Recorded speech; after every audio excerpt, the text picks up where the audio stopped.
Over the next 4 podcasts, I'll be sharing insights into some of the most viable options for publishing outside of Amazon Kindle Direct Publishing, KDP that is. This week, we're going to kick things off with one of my personal favorites in Draft2Digital. So stay tuned for more details about why Draft2Digital is better than KDP. I know that's a bold statement and some people will disagree, but if you hear me out, you might see I've got a pretty good argument here. Learn how to publish books and build your author business with award-winning author and self-publishing consultant Dale L. Roberts. This is the Self-Publishing with Dale podcast. Hey, are you looking to level up your understanding of self-publishing? Would you like to get key insights into the business you wouldn't otherwise get through my podcast or main channel? Then consider subscribing to my video on demand service, The Self-Publishing Hub, where you get access to over 7 courses, dozens of hours of footage, and over 100 videos, and growing actually by the week. For only $9.99 per month, get access to The Self-Publishing Hub when you subscribe at theselfpublishinghub.com. Don't forget, it's the one, the only, theselfpublishinghub.com.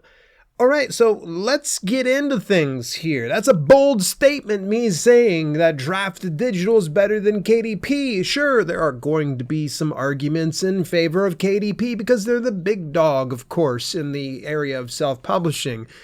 But let's back it up just a little bit because I think there's many things that would work in favor of my argument here. And if you just hear me out for just a moment here, you'll probably see this might actually be the avenue you've just been looking for. So what is Draft2Digital?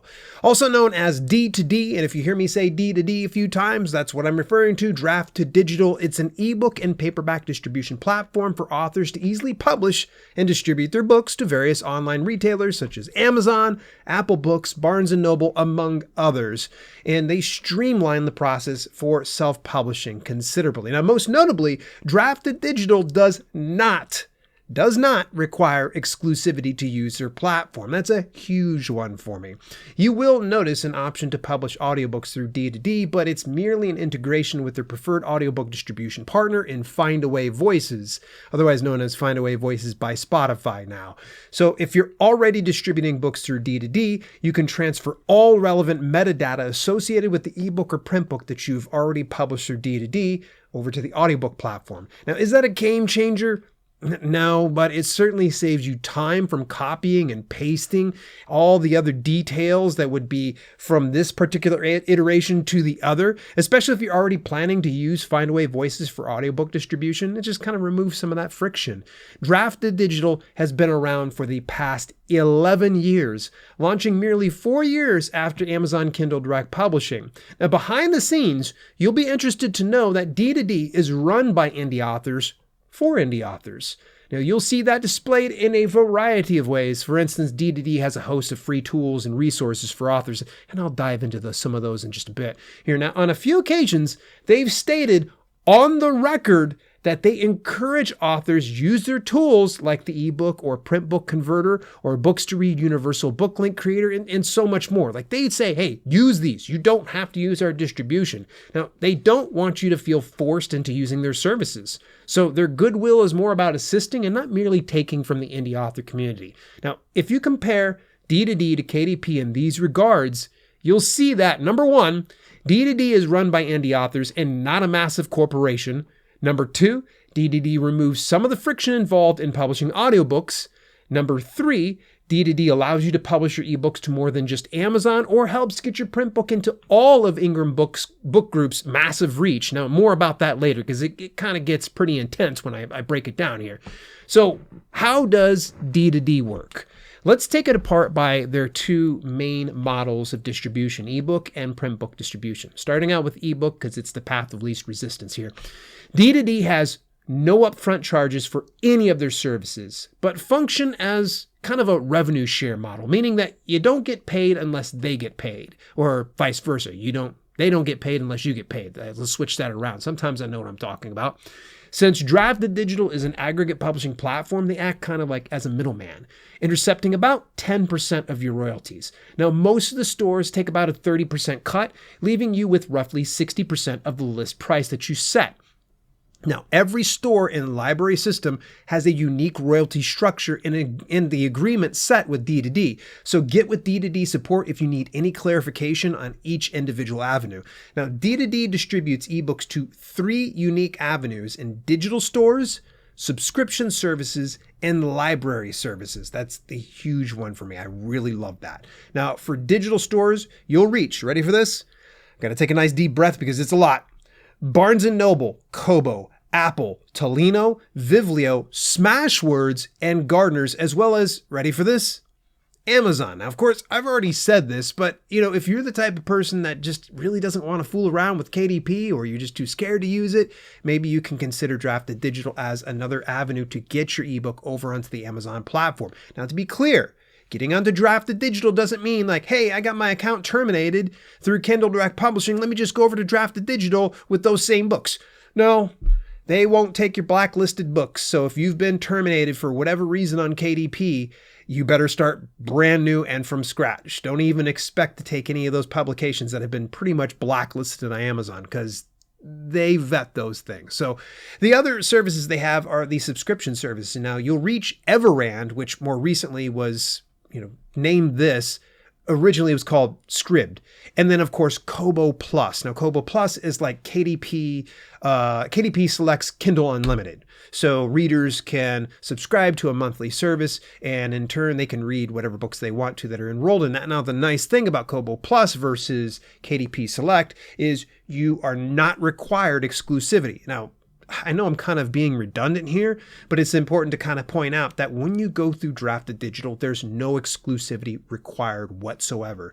Now, these services allow readers to pay a monthly or annual fee and read ebooks included in the service for no additional fee. So that was my best way to break it down. Now, publishers are paid based on how much their books get read. So there's like a global subscription pool of money that they divvy out to everybody that's there. So the other services, the third of them is library services. You'll reach, here we go, it's a long list: Overdrive, Odillo, Biblioteca, Baker & Taylor, Hoopla, one of my favorites, BorrowBox, and more recently they picked up Palace Marketplace. Now, in their words, they say that library services provide a catalog of available ebooks to library staff. Each library chooses which of those books to make available to their patrons. The library may either purchase the book through a cost per checkout model or one copy, one user. Now, library distribution has always been a big selling feature for me on Draft2Digital. Trying to reach these individual avenues as an indie author isn't entirely possible without the help of a platform like D2D. Oh, and side note, they recommend charging 2 to 3 times the retail price for libraries, since a single copy of your book will be checked out repeatedly, diminishing the possibility of future sales beyond the library systems. But, that's kind of arguable, because if you've got a really killer books, chances are likely they're going to want to buy it and put it on their shelf. Now, do you have to charge more? No, that's entirely up to you on how you want to do it. They just recommend 2 to 3 times. And that kind of checks right, because over on Findaway Voices, where you're able to distribute audiobooks, they even say the same thing about your audiobooks. Like, hey, charge 2 to 3 times more than you normally would. Now, one thing that sets D2D apart from KDP and their competitors is their automated ebook interior formatting tool. Simply upload any Word document. That can include doc, docx, RTF, OTF, and TXT text. Should you already have an EPUB file, D2D will leave your file alone and distribute it as is. Should there be any issues with that EPUB file, they'll let you know. Now, that's where KDP gets it wrong. You can upload all those file types, but have no control or say over how it displays to the readers. Sure, it's going to be flexible for readers, but at least with your base interior formatting that you're doing through Draft2Digital, you know what you're wanting it to look like. So it's kind of neat. Go into their dashboard. Like literally all you have to do is go through the whole publishing process, and you're just going to stop short of distribution if you'd like to see how their interior formatter works. It's really good. Now for D2D, they allow more flexibility in how your ebook looks through a variety of templates and dozens of options. I mean, we're talking, it's near limitless, the amount that you can do. Now here's the cool thing the ebook conversion tool will do. If you ever want to use it, but don't want to distribute through D2D, you can, as I mentioned before. This comes direct from the CEO of D2D, Chris Austin. I asked him in an interview if he was okay with that, and he said, and I paraphrase this, sorry Chris, that he would love for all authors to use D2D, but doesn't want to shackle them to his platform. So that's really big. I think that's kind of cool that they will format the stuff for you. You don't even have to stick around if you don't want it. Now, let's segue over into print book distribution. Now, D2D offers print through 6 different paperback trim sizes while distributing through the massive reach of Ingram Book Group with an estimated 40,000 plus online retailers, brick and mortar stores, libraries, and more. Unlike KDP's expanded distribution, you access all of Ingram's wide reach. For KDP's expanded distribution, you're merely leveraging the US and UK markets, leaving the rest unaccounted for. It's kind of weird. I don't know why KDP does that. Now, you do get 45% royalty minus print fees for all sales of your print books. It's a little lower than most platforms, but it is kind of nice that they are able to reach that avenue. Now, another sweet part about using D2D print versus KDP is that you can set up pre-orders for your print books. Yes, KDP allows for scheduling a release, but this is limited since the product page doesn't officially go public till the launch date. Whereas with the pre-order, you'll get a product page in advance to send eager buyers willing to invest early for immediate access to your book on launch day. Now, remember that sweet ebook interior formatting tool I'd mentioned before? Well, they pretty much have the same thing for print books. You can easily convert your ebook interior into a print interior, and they even have a cover conversion tool where you can use your ebook to create a print book cover. No tech experience necessary because they made it dead simple to manage. It's kind of cool because if you got the cover for the ebook, you can color match everything. You can get it to where you have text on the spine, on the back cover, all that stuff. Now, one small gripe I have about D2D print, and I've told them this before, is the astronomical cost of a print proof. Now, if you want a print proof, it costs about, ready for this, $32. But, big but here, that higher cost covers expedited printing and shipping. Now, that's not to say that your book's going to cost $32 unless you price it for that through any of the other retailers. All right, that's just $32 for the proof. So if you wanted to get it less, you can always just order through another one. But in instances of getting proofs, well, it's going to be $32. Now, I'd love to see D2D offering a more cost-effective option for indie authors, seeing as how D2D just rolled print out of beta access in early 2023. I'm sure they'll address this issue in due time. Now, how do you get paid through D2D? This is a popular one. A lot of people want to know, okay, how do I do this? They pay you at the close of every month. That means every 30 days with a minimum payment threshold. Now, those minimum payment thresholds break down like this. It's $100 for checks, $20 for Payoneer. So if you're an international account holder and they aren't able to access your bank account that they can deposit anything, Payoneer is the way to go.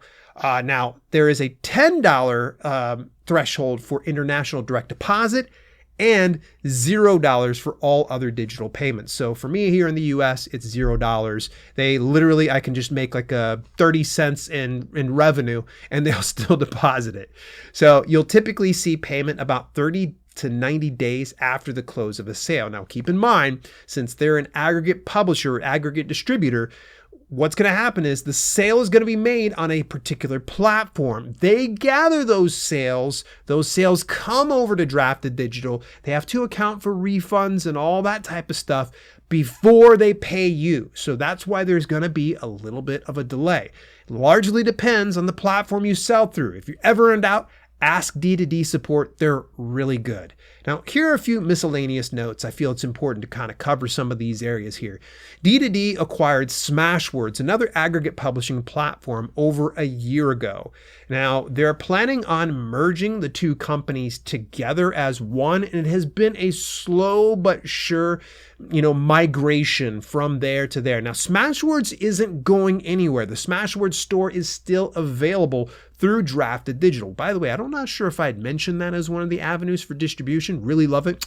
Smashwords is one of my favorites. In fact, actually, I loved Smashwords well before I did Draft2Digital, and I believe that they actually have been around for 3 years longer than what Draft2Digital was. But either way, Smashwords, getting migrated on over there, it's going to be a slow process. Trust me, I've seen some migrational processes. So for instance, when they went to merge CreateSpace with Kindle Direct Publishing in late 2018, it was a train wreck. It was a mess. And I think D2D saw what happened and knew that it's just going to take some time to move everything over. Now, D2D also has a site called books2read.com. Now, literally, you can set up an account for Draft2Digital and use books2read.com.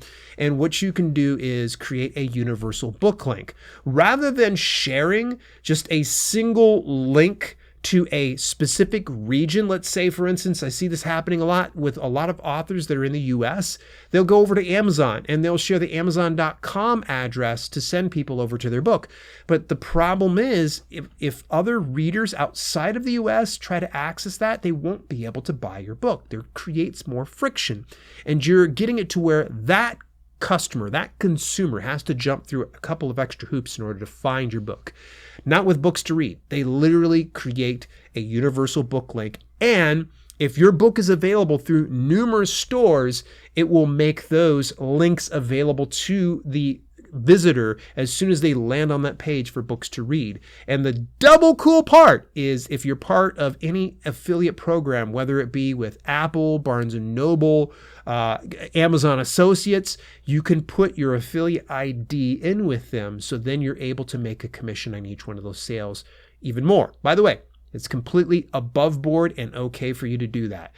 I think I also mentioned that D2D did acquire Smashwords, but they also more recently acquired another company called selfpubbookcovers.com. Now, selfpubbookcovers.com has been a marketplace for freelance book designers and authors to, pretty much work with each other and get cover designs. Now, I do know it is their plan to help give this platform a bit of a facelift in the very near future. A good friend of mine and former guest here of the channel, VP of Author Success, Nick Thacker, has every intent of trying to give this platform a facelift. Now, what is that going to give to D2D customers? I don't know yet, but knowing that they're acquiring this, they are not just acquiring it for the sake of acquiring it. Chances are very likely they're trying to build a resource for their account holders, so that way they have somewhere to go to that can be trusted. D2D also runs a weekly YouTube program dedicated to answering common questions and interviewing indie publishing experts. I've been on it before. It's been a blast. Love it. I highly recommend checking it out. Link, of course, is in the show notes, as are all the other links that I've mentioned previously. Hey, while we're at it here, before I start to wrap things up, get premium access to my video on demand library for $9.99 when you visit theselfpublishinghub.com. Just remember, it's the one, the only, theselfpublishinghub.com. Here are my final thoughts about D2D. Is Draft2Digital for everyone? No. Some authors fare well staying exclusive with Amazon KDP Select, and some of them will say, for instance, for their print books, they'll go KDP and Ingram Spark and just skip Draft2Digital. However, that doesn't mean they should immediately dismiss the print option available through D2D, because they do have something that's arguably a good option. If you're not too keen on publishing through Ingram Spark, you can always consider D2D for print fulfillment. Now, who should use D2D? Authors looking to reach more readers, authors who are who aren't getting paid their worth through KDP Select. So for instance, you get a lot of people that are flexing all their paychecks with KDP Select. Guess what? They're typically the outliers. There's not many people that are pulling in thousands per month through KDP Select. And if it's not treating you that well, you might want to kind of consider other avenues like Draft2Digital. Now, other people, authors who are looking for print distribution beyond KDP's expanded distribution and don't care for Ingram Spark. Again, that print option available is kind of nice. And anyone who wants to control all aspects of their distribution from one dashboard. That is the beauty of aggregate publishing, and that one dashboard, if you've got to make any updates or any corrections, it's not going to be a bunch of garbage and you having to go, oh gosh, I got to go to this platform, this platform, this platform, this platform. No, you just do one. Now, here's the popular question, and I know someone's going to ask this at some point, so hopefully you've stayed tuned towards the end.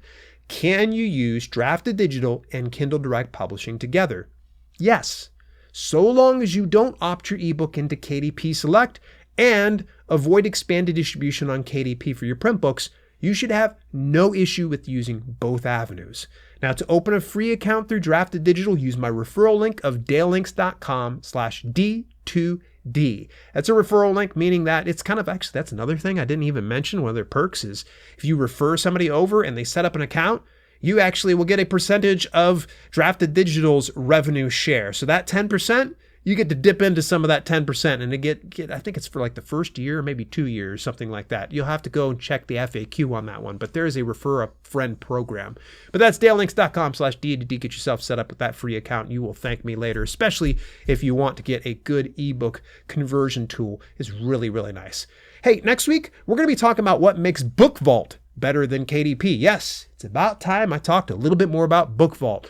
I spoke about them a little bit earlier this year, but I feel like now we just need to circle back around and talk about some of the really neat features about Book Vault. Till later, this has been Self-Publishing with Dale, and I'll chat with you next week. You've been listening to the Self-Publishing with Dale podcast. Visit us at selfpublishingwithdale.com for more information on how you can level up your self-publishing business. Also, check out our growing video-on-demand service, chock full of free and premium content, when you head over to theselfpublishinghub.com. If you enjoyed the show, please consider leaving a review on your preferred podcasting platform. We thank you for tuning in, and we'll see you in the next episode.